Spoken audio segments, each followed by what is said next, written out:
guys. Welcome to Two Dads and a Mic. We have as my co-partner, co-best buddy, co-pilot, co-driver. We have Mark here, and I'm also named Mark. We've known each other, I think we met in second class in school, been best buddies ever since, and I guess gone out as teenagers and been through a massive life experience together. A lot of history together. Exactly, we'll probably leave it at the history bit, Yeah, 100%. 100%. Especially on a weeknight. Exactly.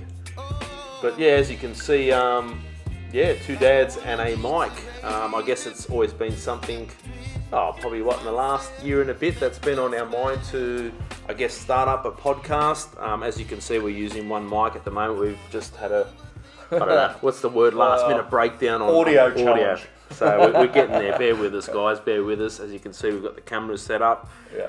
And we'd like to talk about, well, basically we've both gone through it, but we like to talk about relationships, basically. Exactly. Hard times, and then hard times turn into separation, divorce, perhaps. Breakdown. That sort of stuff. Yeah. Breakdowns. We're looking at. It's a very touchy subject, you could sort of say. It's a hard subject for us to talk about, especially men to talk about. So men's health. Yeah. But for us, for example, we've got to dig deep into because we've come out the other side. So now we're taking ourselves back into it in order to help our fellow brothers out there that could possibly be going through it. They might be at the start, which we want to touch on tonight, of the start of where things could possibly go wrong. Yeah. And then move on to the things like, okay, it's gone pear-shaped. Yeah. It's going south now. Where do I go? What do I do? Yeah. So you're a bit more fresh than what I am. I've got to dig even deeper. Through my catalogue of great memories. Yeah. No, that's fair enough. And I think what Mark's getting on is obviously we were married a long time, both of us, and we've been, I guess, basically very much through the same thing where we're both separated now. So I guess, that's what Mark's saying is that bit of, whether it's raw or it's years gone by. It's going to be raw. It's always going to be raw. That's how I look at it. We're not professionals. No. We will give you the rawest of raw. Yeah. We might even be that blunt. You go, oh my God, these guys, they're off their heads. Yeah. Look, like what Mark's saying, it's true. We've got obviously no degree. We're no, what's the right word? We don't have a background where, we spent a lot of time in school or anything like that. Like what you're going to see here is honest, raw. Two dads on a mic telling you that life can be better. Yeah. Where you think that life cannot go on, this is the worst. I'm empty. I've got no hope. I don't have anything. Yeah. When you're at your lowest. At the bottom of the barrel, bro. You're at your lowest, and believe me, I'm sure Mark can vouch for that. He's seen me at my lowest, and I've seen him at his lowest as well too. And we've got a lot of friends that are going through a similar situation where it is a marriage breakdown or it is a partnership that has gone wrong. And you get to your lowest where it does, burns you inside. And I think, me and Mark have touched on this before as men, seeing, shedding a tear or crying, I think we've always had that thing on us where, we've got to be strong and, bang our fists on our chest, and it's always looked upon wrongly, to get your feelings and your emotions. You're not supposed to have emotions, man. Yeah. You're a guy. You're not supposed to cry. You're not supposed to have feelings. Yeah. So that's where the misconception is, that we are built that way. And I'm not talking about because it's 2023 and everyone's free and doing everything. It's about guys have never dealt with their problems. Yeah. They've never spoken out. They've never, at lunchtime with the workmates say, hey man, I've got to talk to you about. Guys are afraid to talk up because it shows weakness. That's the mentality that's out in society these days. Yeah. Man, we ain't weak. No. We're just human. It's true. We have all those feelings. We have all those emotions, and we feel them. It's true. I guess until you've experienced it, till you've gone through it, I guess that's when it does hit you like a freight train. Like you think, shit, like, you were obviously separated before I was. I was after you. And I remember, when you went through your separation, and, I was sort of like, I was stunned. I was shocked. How do you take it? Was I there enough for Mark? Was I there enough for you? And like I said, and I guess until you go through it and realise it, and then that's when you sort of second question yourself, could I have done more for you? Like, absolutely. And as hard as it is, and that pain factor that we always say that we can't take the pain away as much as I would have loved to have taken the pain away for you, and I'm sure it would have been the same for you. You can't, man. You can't do it.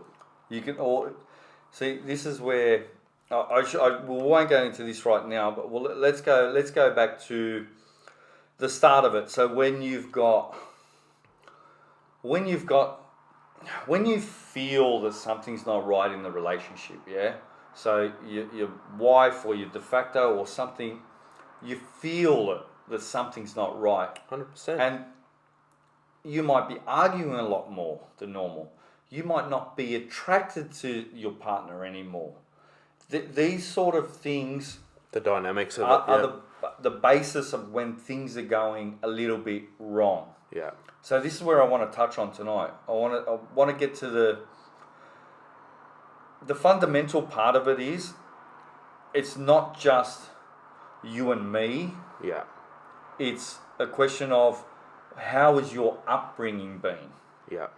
What did your parents instill with you, or what baggage do they carry from their own parents that's carried on into you? Yeah. So there's a lot of relationships right now that are on the borderline of, where are we going? What are we doing? Just everything. Just everything. Yeah. So basically, it does play a big part in it. It does. You will agree with me. Communication is key. But 100%. in saying that, communication has got to be between the two. You can't just have, you're willing to work on it and the other to fix this not. problem, and they're just giving you a wall of. Yeah, they're what's the word? Their walls are up, so to speak. That's saying they're defensive. They're defensive. There is no communication between each other. That's the hard bit. And I guess them just not being what you've always known, whether it is 20 years in a marriage or 10 years 15, or whatever, 10, whatever it may be. You can tell the difference when, things aren't on the same chapter, on the same line as each other, and you think, what is going on between us? Because you know that. You've been with your partner for X amount of years. Yeah. You can see the change. But a lot of guys will not. I know myself personally, I didn't see that change. You couldn't I just rolled into, because I'm a creature of habit, like most men. You know what? I go to work, I come home, I'll cook dinner. You got the kids, you got the normal every day, you got bills, I got to run dog, here, I've got to do that, I've got the dog, I've got this, I've got the cat, whatever. Yeah, we all get caught up in the mundane every day. Like come home from work, cook dinner, 100%. Wash the dishes. Whoever's taking, whatever it may be, how it runs in your family, and everyone is different. Yeah. 100%. But you're right, you get stuck in the everyday society. So therefore, seeing those signs, you might see those red flags that pop up, but you choose not to see them. Yeah. Why? We don't want to see them, maybe. Because you don't want to see them? Yeah. You're afraid to see them? You're in love with the lifestyle that you two lead and the family unit. Yeah. So therefore, you become comfortable too. You become very comfortable. You got your family, you got Absolutely. your kids, you got your bed, you got your routine, you got work. Yep. Whether you guys aren't gelling together or there's not that intimate sort of side in the bedroom or I think you just get used to it. It's just kosher. This is normal. 100%. And you think, what shit? Why do I want to leave that for when everything's, so to speak, happy under the roof at home? Why do I want to bring that up? Why do I want to wreck that for? And you do. I guess you get sort of caught in that. Whether you want to call it it's not so much a trap, but it's just the mundane. It's your life, and coming from parents that stayed together for 40, 50 years, I'm not saying it's a shame, but it's what they've instilled in us about marriage. It's right? true. It's looked upon bad if you. But today's society, in the world of social media, I don't know, like, don't get me wrong, but I find that once men and women hit that 40 mark, in the 40s, Yeah. something goes utterly wrong. Yeah. And I can't put my finger on it, man. Like I said, I'm no genius here, Yeah. but something goes wrong there. So it's the family unit, whether it's a guy or a girl, they're willing to break that unit rather than fight to keep it together. Now, I might be wrong, but you look at statistics, and we know personally how numbers. many The numbers are going up. They're going up. of It's our true. mates. And whether it's got something to do with our age, like I'm 48, Mark's 47. Whether it's Thanks for that, mate. yeah. We just thought we'd younger than put it around the globe, the world. But no, it's true. Whether it's a thing because of now our age, we're seeing it. It's becoming more and more common. Our friends, our colleagues at work, people getting Absolutely. separated, divorces, breakups, and all the rest. It's more common than what people think. Yeah. And I don't know what it is. Is it because of social media? Is it because of... I don't know. I can't put my finger on it. Yeah. But all I know is there's a point in our life where we've been together, whether it's 10 years, 15 years, 5 years, whatever. You get to this age and there's a realization of possibly, is this what my life's turned out to be? This is nothing what I thought it was when I was 15 or when I was 20. Yeah. So this is where things get complicated. This is where whether it's the husband wants to leave or the wife says, you know what, I don't love you anymore. And Yeah, that's mate, a deal breaker. you've had those same words as I've had, 100%, and that's and those words crushing. Yeah. crushing, bro. 100%. That's the bit that that you never. I guess, like Mark said, he didn't see it coming. I could see it coming, but still, those words when they say to you that they don't love you no more, it's still going to crush you either way, whether you see it coming or you don't, until it sinks into your brain, until you start to realise, hey, is this fucking true? Is this really going on? How did you feel when you heard those words? I was in shock. I'd have to say 100% shocked, in disbelief. Yeah. Could not believe it. Angry, and just more like, what the hell is going on? How did this start? Where did it go wrong? Yeah. Was it my attitude? Was I rude? Was I a prick? Didn't I do enough washing behind the dishes? Didn't I take the laundry? You just start thinking of the most stupidest things. You start doubting yourself. You do. You put shit on your own self. You doubt yourself because where did I go wrong? Yeah. You take it as a personal attack. Of course. Where did I go wrong for you not to love me anymore? Yeah. So, where do you go from there? How do you, once you hear that noise, those words, where do you go? Well, it's true. You feel like you're at a dead end street. You feel like you feel like your life's on hold. It's like, well, what do I do now? I've got a family unit, Which is now being destroyed destroyed. It's gone. in your eyes. Yeah, 100%. It's sort of like, how do you start? How do you rebuild? And this is going back over a year now. Like, I remember those first emotions. It's like, well, what the hell am I going to do with my life now? How do I rebuild? How do I start over again, get my own place? For me, it was a massive thing because I was not here in New South Wales. I was back in Queensland. So to me, it was I didn't have no family, not many friends up there as well too. So it was a massive change, a massive shift for me. And my head, my brain, I was just constantly like a yo-yo. Yeah, constantly thinking. I was speaking to you every day. Yeah. Speaking to friends and especially Mark all the time, and just for that reassurance of, What's going on? Where do I go? What happens here? And a good part for you guys to understand is, all right, Mark's situation, he was up in Queensland, but generally, when I say generally, it's general, you need to take yourself out of that environment. And that 100%. Were the first words I said to you. Yeah. Take yourself out of that environment, which is toxic. Yeah.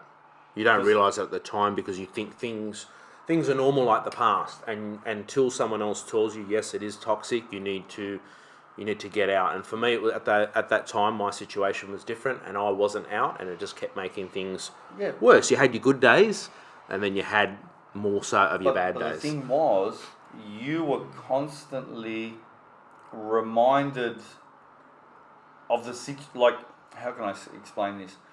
You were in your life that you had created, so therefore you were no longer wanted. Correct. Okay? So when you're no longer wanted, but you're still around, that creates like a negative energy. 100%. Okay? So you no longer felt like the breadwinner, the provider, the hunter and gatherer as a man bringing home. Yeah, you feel like instead of feel like in a man, you feel like half a man, basically. You're no longer needed. Yeah. So therefore, if you take yourself out of that negative situation, and this could be for anyone, obviously everyone's situation is different. Like in my situation, I didn't take myself out of the situation. She removed herself out of that situation. So therefore, I was the provider of the kids. But in your case, when you had no family or friends up there, the easiest solution was to take you out of your environment. Yeah. Take you out of the environment, therefore you don't have the pressures, a feeling of not loved. Yes, you had your children there and they needed you, but you needed to remove yourself in order to make yourself stronger. Yeah. Because without you being stronger, your kids need you stronger. 100%. Yeah. Now that look, at the end of the day, they never want to see you break down as hard as it is seen. So whether it's your mum, whether it's your dad, being in that upset situation, it's not good for the kids. It's not healthy. 100%. Especially seeing mum and dad argue. It's not 100%. Nice. It's not nice. The kids come first. You've taken yourself out of that negative situation. So therefore, they realise kids are resilient. They realise mum and dad, they've had issues. Dad's gone now, all right? But he's not gone. Dad's just moved out. That's right. Okay, so Dad's still around. You're still the father of your children at the end of the day. But I need to move out in order to clear your head because there's so much going on. Fucking noise going on in your head, man. Noise, weight, just I guess pressure, just everything. You just don't know how to deal with it. And I think the biggest thing for me, that was my personal experience, was just how to deal with it. Besides waking up, not eating, going to work, trying to focus and concentrate on work, was probably one of the biggest, hardest things for me. You're at work and you're constantly thinking of your relationship or of your kids. Yep. What am I supposed to do? But at the same time, you're trying to concentrate on work.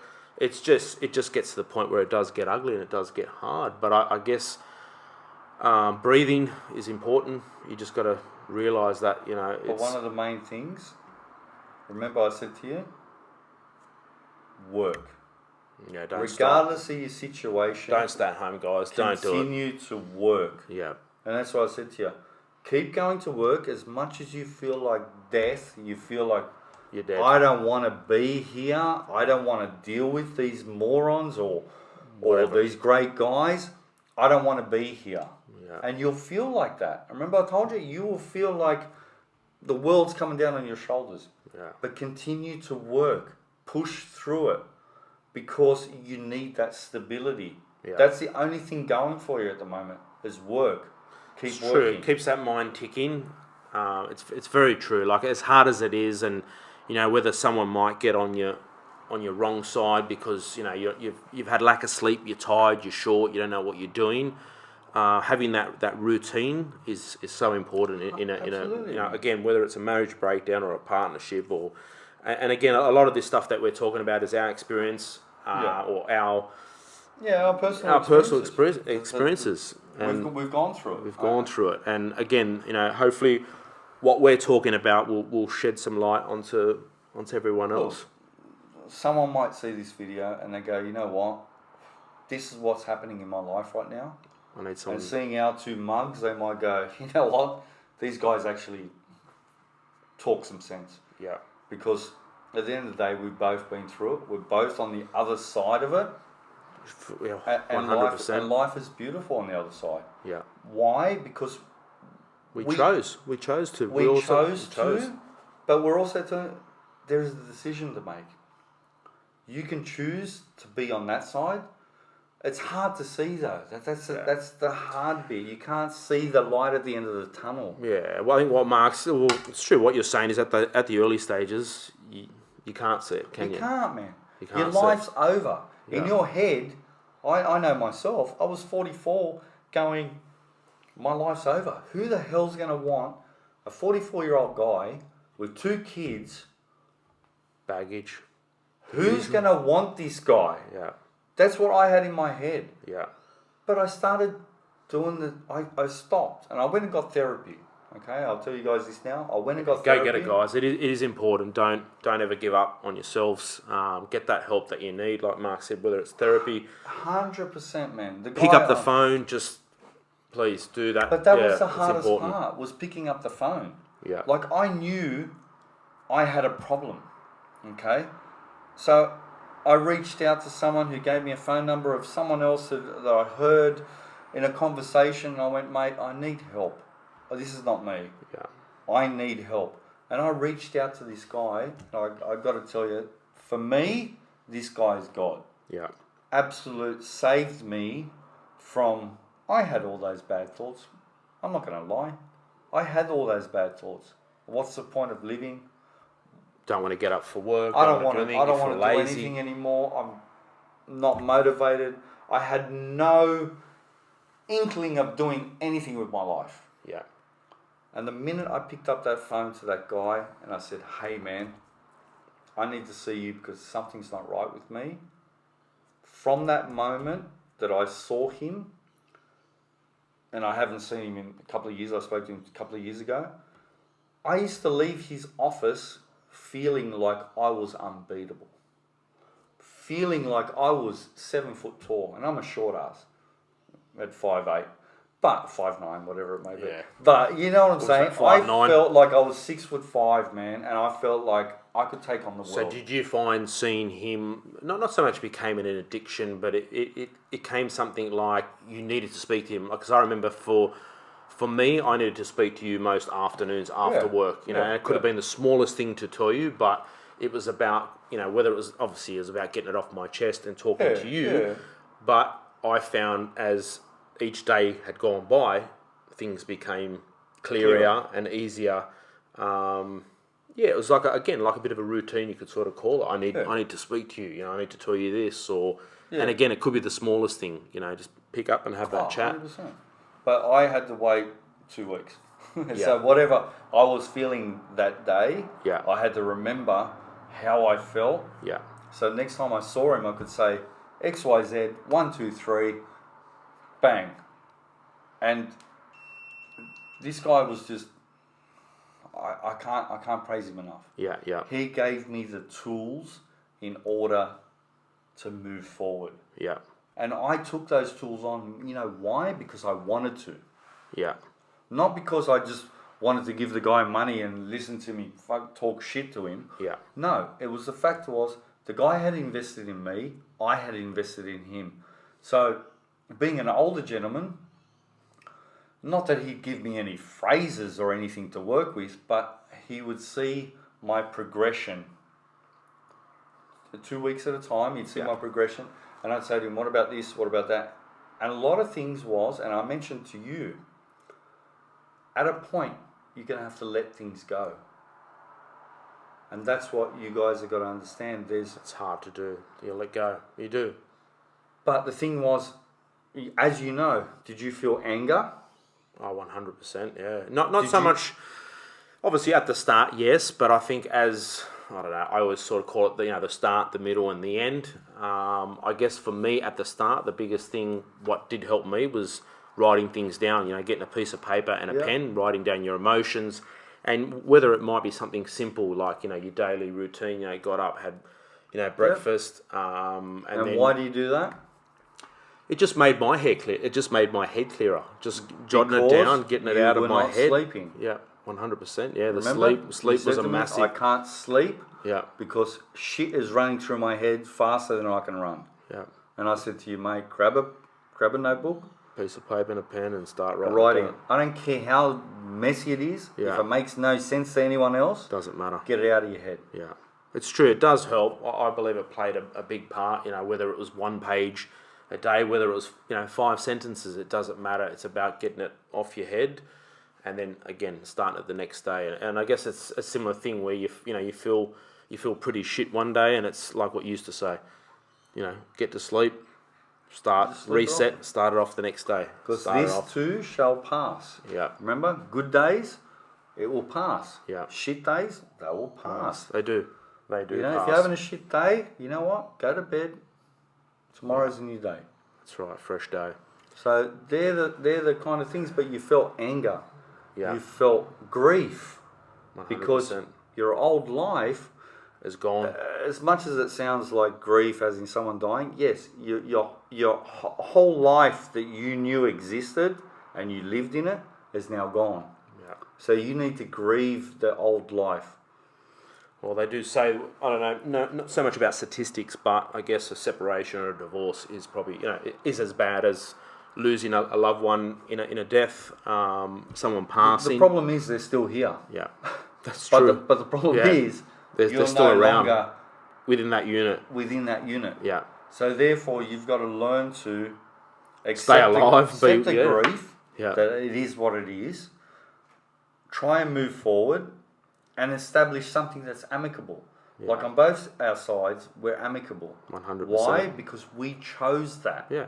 Why be net? Yeah, we could have went down the path. Well, not so much could have went down the path, but I guess, I don't know. I guess once you've been through it, or you've been through the sift, the shit, whatever you want to call it. It's true. Like, why would you want to? Why do you want to choose to be a prick or an arsehole? But don't get me wrong. Oh, there was days where we can be very amicable, but it also helps on the other side to be amicable. Yeah. So therefore, a lot of people hold a lot of aggression. They hold a lot of, say for example, I cheated with mine. Yeah. Okay, and she held that, you arsehole, you did this to me, you broke up the family unit, blah blah blah. Constantly, yeah. She might use the kids against me. She might want to hurt me in a way financially, blah blah blah blah blah. So there's a lot of different ways around it. But in the sense of us two, we're on the side of the ones being now heartbroken, stomped on, chewed up, thrown out, put back together. So we have that choice, which is a little bit better, of patching things up. Yeah, you're angry at the start, 100%. You're pissed off. You hate the world. Yeah. 100%. I was always angry. You always, not so much yelling and that, but you're just trying to make sense of it all. So you get the shits. You get quite pissed off. And I remember the best thing for me was when I was getting cranky was sneakers on, socks on, and the way I go, I start running. Yeah. Just those little things that I guess calm the nerves, calm the anger. Yeah, while we're on that anger topic, like it does happen. But also breathing. Yeah. I remember I used to say to you, just breathe, man. Yeah, simple little thing. It's true. Breathing, going down to the beach. Go, what do you mean? I go, just take 3 breaths, hold them for 6 seconds, let it out. Therefore, you're bringing your thing down. Don't worry about it. Yeah. Do whatever makes you happy. It's true. Yeah? Yeah, I guess the running for me played a massive part in, I can say it, in my separation, for sure it did help. Obviously it was good for my fitness, good for my heart, just good for your mental well-being. Yeah, just 100%. Feeling good, listening to music played a massive part as well too. The music sound different, didn't it? It did. At the start I didn't want to listen to music, didn't even want to have the radio on the way to work. It was sort of like I was driving asleep, dead, didn't want to listen to anything. You're not listening to it. Hated you're hearing it. Yeah, you're hearing it. You're not listening. But it's like, I hate every bloody love song that would come on. And what's this shit? It's true. Like, you don't want to hear all those fucking words and all the rest. But I guess when you finally come around to listen to music and you do start to listen to songs, and every you song, understand the words. 100%. It's the like words, your ears are being cleaned out and you can hear. 100%, man. Yeah. It's just like, I understand what that song's about now. Yeah. Where last time it was just like you were hearing it. You're like a zombie. You're just hearing it. You're just hearing it. You're not paying attention to it. Then the minute you're in a kind of calmer state and you kind of like, I want to work on myself, you hear the words and those words resonate with you. It's true. So you just kind of go, wow, I love that song. I could see you just downloading Elton John, and Piano Man, and all these cool songs. I had some songs that on your playlist, 100%. Yeah, they tweak different emotions. Not so much Elton, like I love Elton, but I wouldn't have him on his playlist. George Michael or something going on. I miss my baby. But yeah, those songs that you kind of... Yeah, you can relate to, I guess. You relate to. Those words actually make them, they're a meaning in... You're just like, wow. Yeah. I never heard that song before. True. I've heard it, but now it makes sense. It does. And that's the beauty of it. Whether you can call them our tools or, things that that Mark, I guess, taught me to use, and the same for him, things... I guess that we're telling our good friends things to start doing, and again, whether it is running, whether it's going to the gym, walking, swimming, whatever it may be, it's about keeping that your brain it's what busy, Like when I say to you, do the things that make you happy, okay, and don't worry about anyone else. I don't mean it in a sense of, like everyone, I'm going to do my own thing. Yeah. I'm going to go out and get on the town and get on it and all that shit. Yeah, because that's probably the worst way to deal with it. Alcohol is another one that I wouldn't recommend. Yeah, it's true there, guys. Don't stay away from going out and getting smashed and all the rest. Because it's not going to be solved. They're not going to go out. They're going to be there tomorrow morning. You're going to have a massive fucking hangover. Absolutely. I can tell you. And you know what? You get more emotional. You do. It drags you down even more. Whether you do this, you do X, you do Y, you do this, it's not good for you. Yeah. In a sense, okay, not good for you, but not good for you mentally. So therefore, drinking half a bottle of bourbon a night is not going to solve your problems. No. Smoking 20 cigarettes a day is not going to solve your problems. Even though I did do that, but it doesn't solve your problems. So did I. It doesn't help. But it's a routine thing, and you think, you start. But eventually you wake up and you go, this is not where I want to be. This is not what I want to do. Yeah. So when I say to you, do things that are happy, so take yourself back to whether it's pre-marriage time or during your marriage early on where you used to, I don't know, work on cars, go running, fishing, whatever you did, surfing, whatever it may be. Yeah. Now is that time to re-find that love that you had before you did that. For me, it's one of those things, like you just said, do things that you love, when you were a kid. And I actually remember writing that down, just say on one of my pieces of paper, same sort of thing, like as in, I think because we always remember back to our childhood, because I don't know, I'm sure most of our childhood days were happy times, and I remember writing that, I wanted to be, happy again as a kid, and I also wanted that to be in my relationship as well, because as a kid you always remember yourself being happy, whether you're playing with your favourite Matchbox car or you're playing cricket, whatever you're doing, and I guess, I don't know, part of my brain went to that side as well too. Like, I just want to be happy like a kid again. Yeah. So that's why I said to you, do the things that make you happy. So I said, what hobbies do you have?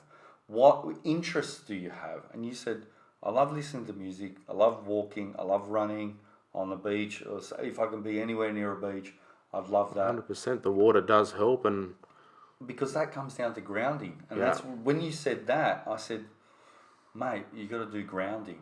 Yeah, and for the people out there, I was like, well, what are you talking about? We're doing the Running Man? What's this grounding stuff? It's not a new dance move. Oh, okay, that's what I thought it was. It's just basically, so getting back to nature. Yeah. So what we forget as humans, that, man, we weren't born with shoes on our feet. Yeah. You know what I'm saying? So if you go back to the animalistic way of our life, we used to be barefoot. Yeah. We used to, so grounding. Even as kids. Barefoot. 100%. But we used to be barefoot on asphalt, yeah, rocks, and whatever else. But now, as adults, if we look at the beach, Mother Nature, we look at the forest, we look at bush tracks, that's Mother Nature.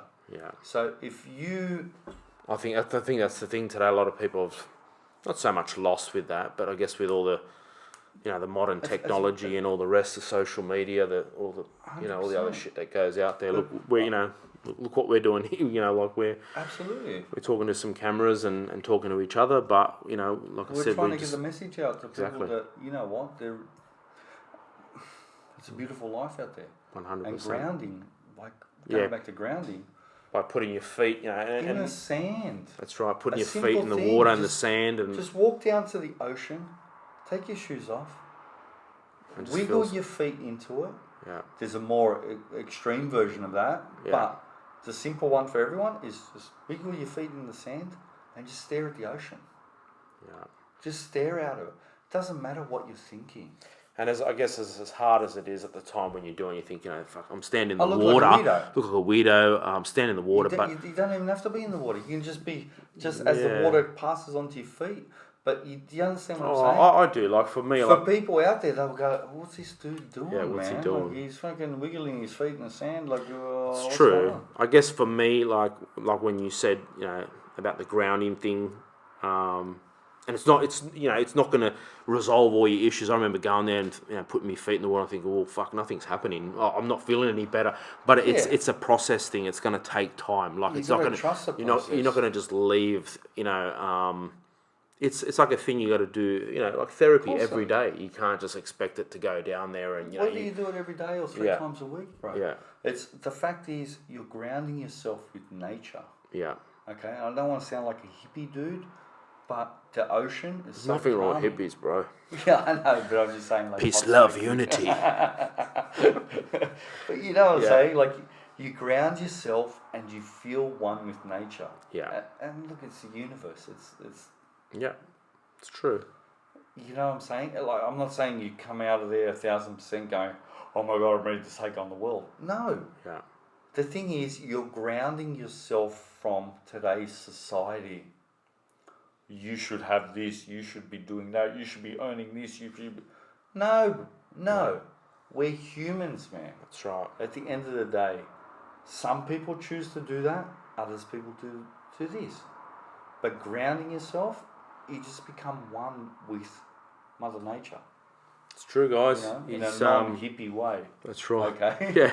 And there's nothing wrong with hippies, guys, on the podcast. We love hippies. We'll take it back to the old school 90s times. We used to mingle with a lot of you hippie dudes. So, but even I won't go into hugging a tree, but yeah. You go for a bushwalk, take your feet off. Take your feet off. Take your shoes off, man. Just wait a minute, I've got to get a knife. Take your shoes off. And go, I'm going barefoot in this mud. Yeah. Oh my God, your feet are going to... Who cares? That's the problem. You're going to catch this disease. You're going to catch that disease. It's true. I can wash them. That's right. You know what I mean? Yeah. Like I used to freak out about this dumbest of things. I used to go off like, oh my God, you spilled a drink on my shorts. Yeah. Who cares? Yeah, and I don't know. Does it even matter? But does that make you, like when we say, we used to freak out about the dumbest things, and I used to do the same, and I remember, but I don't know, sometimes it makes you think, maybe... We're unhappy in ourselves. Exactly, we're either unhappy in ourselves or maybe this is something that we wanted all along, you don't want to hear it from your partner or him or her, but deep down, maybe this was what you're really planning or really setting yourself up for. The path that you wanted. Yeah. And it's true because I remember, for me, I remember being very, very upset, very cranky as well too, and different with all that type of stuff. So, a part of me always does say that, like a bit of me as in change as well too, 100%, and like we always said, it's got to be a two-way street, just can't be one. 100%. It's got to be two, 100%. But do you remember when I used to say to you, you are where you are because you need to be there? It's true. Things do happen for a reason, guys. I can tell you that now. Things happen for a reason. It sounds like a cliche. Yeah, everyone uses that bullshit. Thing. Time heals. Yeah. You know what? Fucking time heals. Time heals everything. Remember I used to say to you, patience. Yeah, that's my biggest key. You need to learn patience. Yeah. And you'd go, come on, man. Yeah. No. be patient, because this is where you need to be right now for a reason. Yeah. You are where you are because you need to be. Yeah, I used to that word time, as you know, we all know the word time. I used to hate it. You know, when I was going through my separation, I hated it. Yeah, I can be a bit impatient, but I hated the word time because, you know, I so much wanted an answer. Yep. Now, you know, not next week or not 2 months. Why? Because that's today's society, bro. Yeah, it's true. We look at our phones, we go, oh my God, it's lagging. Why haven't I have it? I've only done 10,000 steps. You know, like, it's true. Because you want everything now. That's what everyone's programmed to. You want it now. I want a drink. I want it now. Yeah. Everyone needs to take that patience. Take a step back. Yeah. Remember, I used to say to you, just relax. Relax, no bro. rush. And you'd be like, no, but I need to, just breathe. Yeah. Simple thing. Just breathe. And then you'd breathe and you'd go, okay, do you have control over it? Because a lot of people want control. Yeah. They want to know what they're doing today, tomorrow, and the next day. A routine. No. Yeah. No. Just wipe that shit right off the plate. You can only control the things that you can control. That's right. Anything else, don't worry about it. You can go to hell. Yeah, it's true. It's yeah, you are right. I remember it. You know, bluntly, like I said, the time thing was a big 100%. thing for me, and it was hard to understand plan out your next 3 months in front of you. Yeah, and you can't. Mate, there is no 3 months in front of you. Yeah. You're living day by day. Trust the process. That's and I remember you used to say. I remember you saying that to me distinctly. That you leave your. Obviously, you were separated before I was, and when I mean that is. You used to say to me, you know, I live day by day, and I used to think, oh shit, you know, I had to think about it for a minute, you know. How does he do that? Not so much, and it sounds dumb. How do you live day by day? And I never understood it because his Mark in his happy place, you know, the nice big house, the McMansion, the kids, and you know everything's mundane and happy. And I'm thinking, well, how the fuck does Mark live day by day? What do you mean, like you know, you're playing your food day by day, or you just, whatever happens, you go with the fly, or like, and it was only until, I guess, after my separation, I started to understand what living day by day.